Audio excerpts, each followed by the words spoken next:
Hello बच्चों, कैसे हैं आप सब। आज हम पढ़ेंगे फंक्शंस के कुछ examples.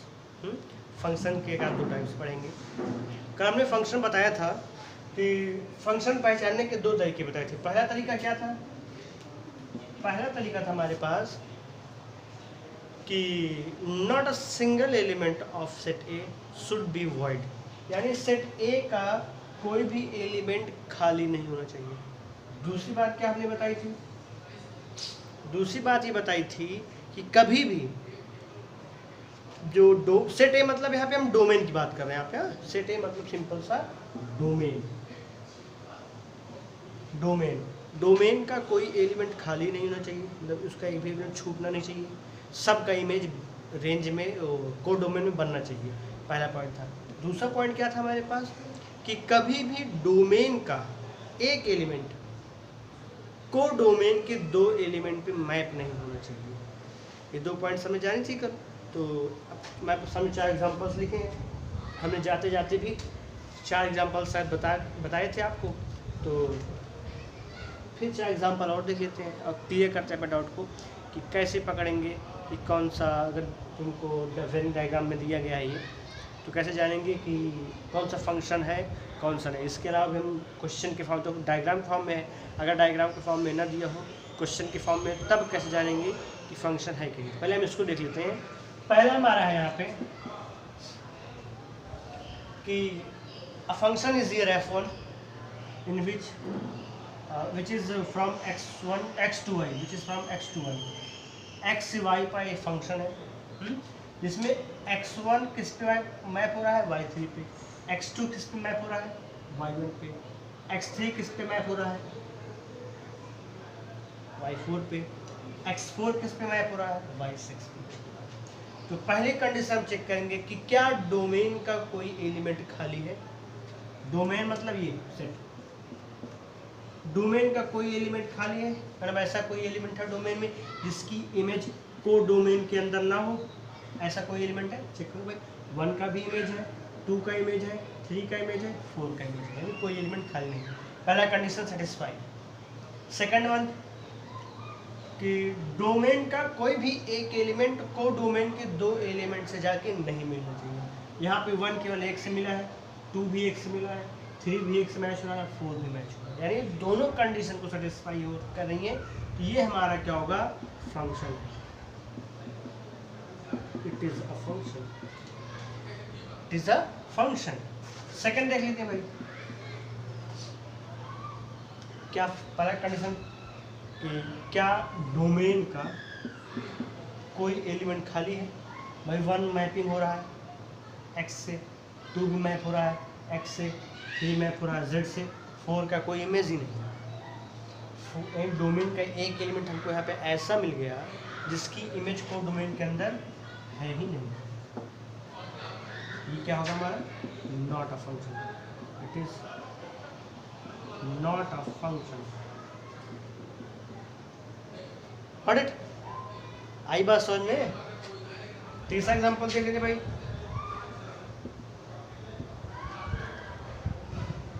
Function is here f3 from x to y। यहाँ पे x1 की इमेज क्या है? y1। x2 की इमेज क्या है? y2। और x1 की एक इमेज और है y2, यानी x1 की दो इमेज है, y1 और y2। x3 की इमेज क्या है? y3। x4 की इमेज क्या है? y4। पहली कंडीशन देखते हैं भाई कि क्या डोमेन का कोई एलिमेंट ऐसा तो नहीं जिसका इमेज ना बन रहा हो। देखिए 1 का इमेज बन रहा है, 2 का इमेज बन रहा है, 3 का इमेज बन रहा है, 4 का इमेज बन रहा है। पहली कंडीशन सेटिस्फाइड हो गई। दूसरा चेक करते हैं, क्या डोमेन का कोई भी एक ऐसा एलिमेंट है जिसकी दो इमेज बन रही हो। हाँ, x1 की दो इमेज बन रही है, y1 और y2। x1 की दो इमेज बन रही है, y1 और y2। तो ये हमारा फंक्शन है। क्यों? क्योंकि यहाँ x1 का एक एलिमेंट, यानी डोमेन का एक एलिमेंट को डोमेन के दो एलिमेंट पे जाके मैप हो रहा है। दूसरी कंडीशन यहाँ पे सेटिस्फाइड नहीं हुई, ये हमारा फंक्शन नहीं होगा। क्लियर बात? चौथा देख लेते हैं। कि function is here f4 from x to y ना, यहाँ पे एरो बना लें फ्रॉम x to y। ये हमारा डोमेन, ये हमारा कोडोमेन। अब चेक करते हैं भाई, पहली कंडीशन कोई खाली ना हो, कोई खाली दिख रहा है, सबका इमेज बन रहा है कोडोमेन में। दूसरा कंडीशन कि कभी भी x का यानी डोमेन का एक एलिमेंट कोडोमेन के दो एलिमेंट पे मैच नहीं होना चाहिए। तो भाई ये दो पे इसका एक y बन रहा है, ये भी y1 बन रहा है, ये y2 बन रहा है, ये y3 बन रहा है, यानी इसका एक इसके दो पे मैच नहीं, बल्कि इसका एक इसके दो मैच है वो चल सकता है। यानी y की दो प्री इमेजेस हो सकती है, लेकिन यहाँ पे यानी कोडोमेन के एक एलिमेंट का दो प्री इमेज बन सकता है, लेकिन डोमेन के एक एलिमेंट का यहाँ पे दो इमेज नहीं बन सकता। समझ में? ये हमारा फंक्शन होगा, ये हमारा क्या होगा, फंक्शन। इसी दूसरी बात, जो कोडोमेन्स होती हैं, कोडोमेन के जो रेंज होती हैं, रेंज को हम बोलते हैं इमेज ऑफ डोमेन सेट या x, इसको बोलेंगे हम इमेज। x4 की इमेज क्या है, x3 की इमेज क्या है, y2, x2 की इमेज क्या है, y1, x1 की इमेज क्या है, y1। और जो x1, x2, x3, x4 हैं, इन सब को हम कहते हैं प्री इमेज। तो ना, तो y1 की प्री इमेज क्या है, 1 और 2, y2 की प्री इमेज क्या है, 3, y3 की प्री इमेज क्या है, 4, x4। समझे? ये चीज़ हमारी इमेज, और ये क्या है हमारी प्री इमेज। इसका यूज़ अभी हम, इस वर्ड का यूज़ अभी हम आगे करेंगे। तो आप नोट करना चाहे उसको वीडियो पास करके नोट कर लीजिए।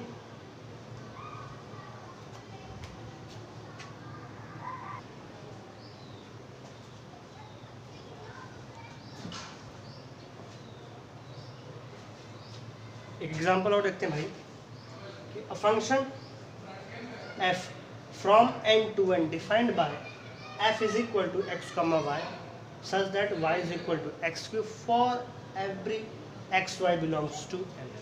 तो यहाँ पे function from n to n, इसका मतलब समझते हैं पहले हम। ये जो लिखा गया है इसका मतलब, ये जो हम यहाँ बनाते थे ग्राफ में, यहाँ पे होता था a, यहाँ पे होता था b, हम इसको लिखते थे function from a to b ना, अलग अलग सेट होते थे। लेकिन यहाँ पे एक भी हमारा क्या है, जो यहाँ पे सेट होगी वो क्या होगी, नेचुरल नंबर की सेट होगी, और जो बी होगी वो भी नेचुरल नंबर की सेट होगी। ए भी क्या है हमारा, नेचुरल नंबर का सेट है, और बी भी क्या है, नेचुरल नंबर का सेट है। समझे? तो फंक्शन हमारा क्या है, दोनों नेचुरल नंबर के ऊपर है। Function from n to 1 defined by this. तो फंक्शन हमको फाइंड आउट करना, क्या फंक्शन होगा देखते हैं। बताना है क्या ये फंक्शन है कि नहीं, चेक करना है whether the given function is a function or not, given relation is function or not। या इसको रिलेशन कर दें, ज़्यादा बेटर पड़ेगा ये। रिलेशन ये आर, पहले रिलेशन है फिर बता देखेंगे फंक्शन है कि नहीं। रिलेशन तो होगा ये कंफर्म, लेकिन फंक्शन हमको बताना है यहाँ पे। तो हम यहाँ पे ग्राफ बनाते हैं पहले इसका, क्योंकि यहाँ पे रिलेशन क्या है, नेचुरल नंबर का नेचुरल नंबर में है। यहाँ पे जो होगा वो भी नेचुरल नंबर होगा, यहाँ पे जो होगा वो भी नेचुरल नंबर। नेचुरल नंबर यानी 1 2 3 4 5 6 7 अप टू इनफाइनाइट। यहाँ पे भी वही होगा 1 2 3 4 5 6 7 अप टू इनफाइनाइट। ये हो गया हमारा। अब देखा जाए तो जो रिलेशन है क्या है, एक्स कामा वाई में है, जहाँ पे वाई बराबर क्या है, एक्स क्यूब है। वाई बराबर क्या है, एक्स क्यूब है। यहाँ पे हम एक्स की डिफरेंट वैल्यूज रखेंगे और वाई में देखेंगे वाई की वैल्यूज क्या आती है। तो अगर एक्स बराबर 1 रखें तो वाई बराबर क्या होगा, एक्स बराबर 1 रखें तो वाई बराबर क्या होगा, 1 का क्यूब यानी 1, पहला हो गया। यानी एक्स 1 है तो वाई क्या होगा, 1 होगा। समझ में? दूसरा, अगर x बराबर 2 रखें तो y बराबर क्या होगा, x का क्यूब मतलब 2 का क्यूब, तो 2 से 4 2 जाए 2 किस पे गया जाके भाई यहाँ पे,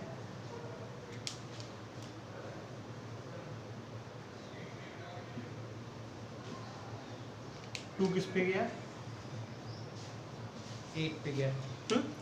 ऐसे अगर x बराबर हम लें 3 तो y बराबर क्या आएगा, 3 का क्यूब 3 3 9 27, या 3 किसके में होगा जाएगा 27 इसके अंदर होगा।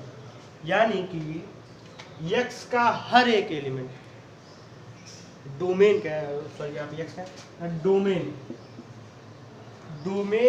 के हर एक एलिमेंट का इमेज यहाँ पे आपको जरूर मिलेगा। ऐसा नहीं होगा कि इसका कोई एलिमेंट खाली हो, क्योंकि नेचुरल नंबर है, लिमिट नहीं दी गई यहाँ पे लिमिट नहीं दी गई है, इनफाइनाइट नंबर्स होंगे दोनों में। तो मैं तो जैसे 1 मिला, 2 का 8 मिला, 3 का 27 ना, 4 का 64, ऐसे मिलता जाएगा। हर एक एलिमेंट का इमेज को डोमेन के अंदर मिलेगा, कोई भी उसका एलिमेंट खाली नहीं होगा। समझ में? ये हमारा फंक्शन पहला कंडीशन सेटिस्फाई हो गया। दूसरा कि क्या ऐसा है कि इसका एक एलिमेंट का इमेज यहाँ पे 2 बार मिले, ऐसा नहीं।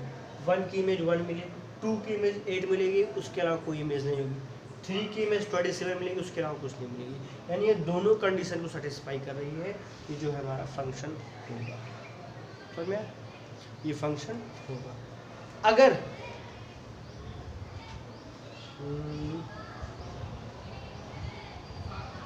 यहीं पे नेचुरल नंबर का जगह रियल नंबर हो जाता, इंटीजर हो जाता, तब यहाँ पे एक बात आती है, नेचुरल फंक्शन होगा कि नहीं होगा, वहाँ पे एक कन्फ्यूज़न होती है, यहाँ पे एक विडम्बना आती है।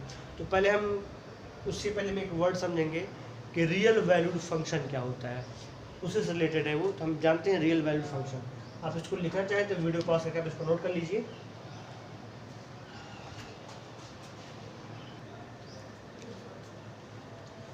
अगला टॉपिक हमारा है रियल फंक्शन। रियल फंक्शन कहो आप, इसको रियल वैल्यूड फंक्शन कहो, सेम होती है।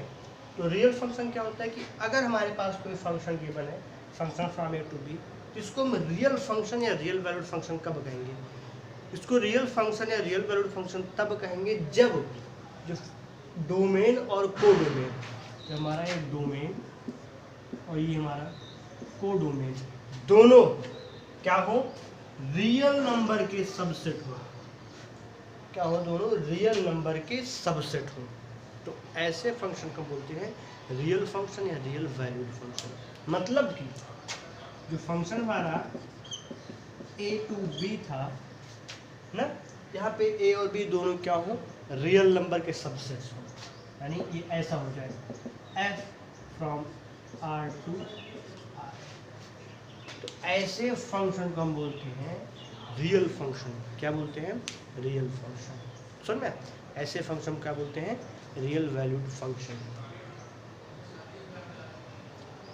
समझ में नहीं चीज़? आप नोट करिए इसको वीडियो पास करके।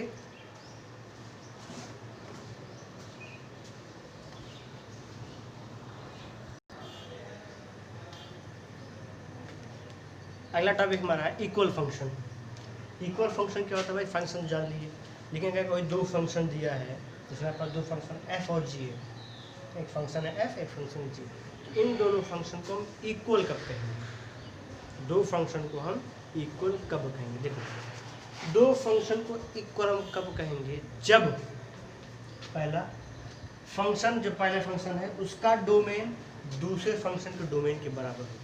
पहले फंक्शन का डोमेन दूसरे फंक्शन के डोमेन के बराबर हो।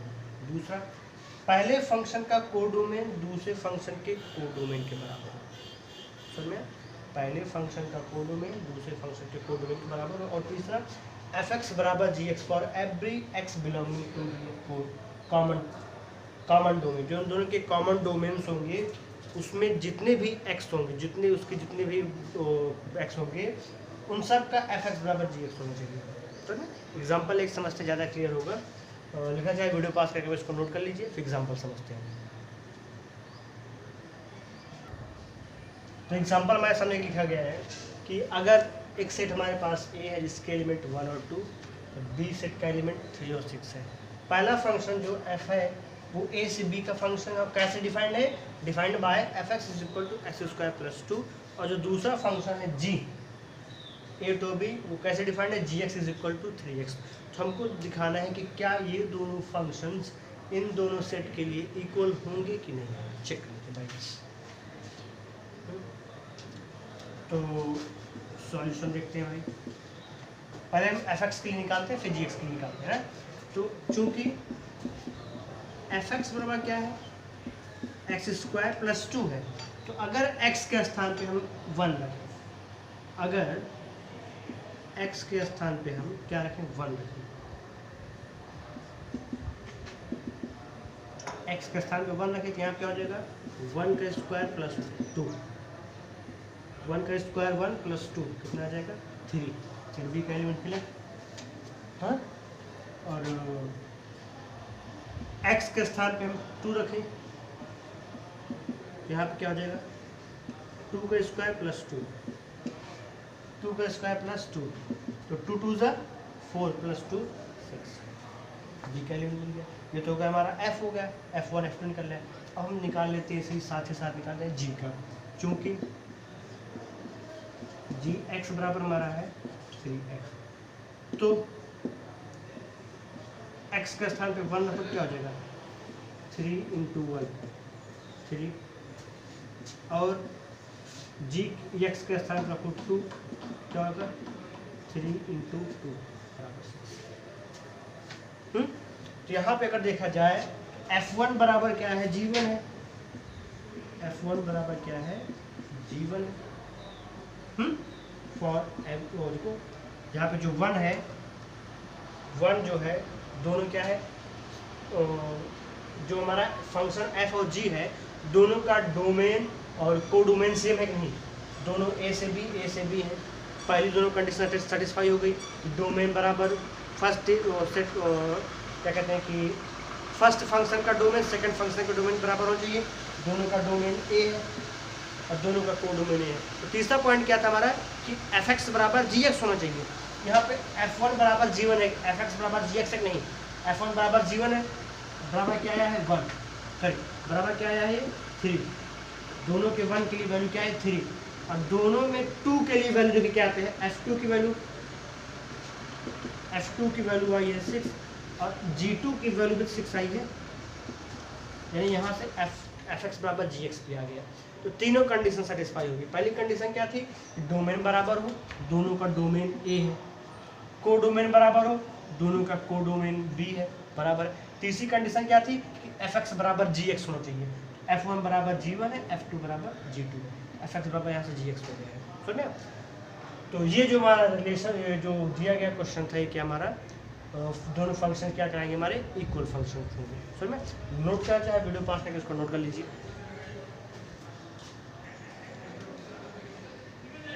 तो आप इसको नोट कर लीजिएगा, जो भी आज पढ़ाया गया है अगर उससे रिलेटेड कोई भी डाउट आपको होती है तो आप कमेंट बॉक्स में जरूर टाइप कीजिएगा, या हमारे व्हाट्सअप नंबर पे आप कांटेक्ट कीजिए, हमको आप मैसेज कर दीजिए, व्हाट्सअप कर दीजिए कि जो टॉपिक आपको नहीं समझ में आएगा तो हम अगले वीडियो में उसको अच्छे से क्लियर कर देंगे। तो अगले वीडियो में हम जानेंगे, क्योंकि इसी वीडियो में हमको पढ़ना था टाइप ऑफ फंक्शन, वीडियो काफ़ी लंबी चलेगा उसको बताने लगेंगे, तो हम अगले वीडियो में देखेंगे कि फंक्शन के कितने टाइप्स होते हैं, फंक्शन कैसे डिफाइन, फंक्शन के कितने टाइप्स होते हैं, कैसे देखेंगे, कोई क्वेश्चन दिया होकर कैसे समझेंगे कि ये कौन सा फंक्शन है, उसका ग्राफिकल फॉर्म वगैरह सब देखेंगे हम अगले वीडियो में। Thank you class.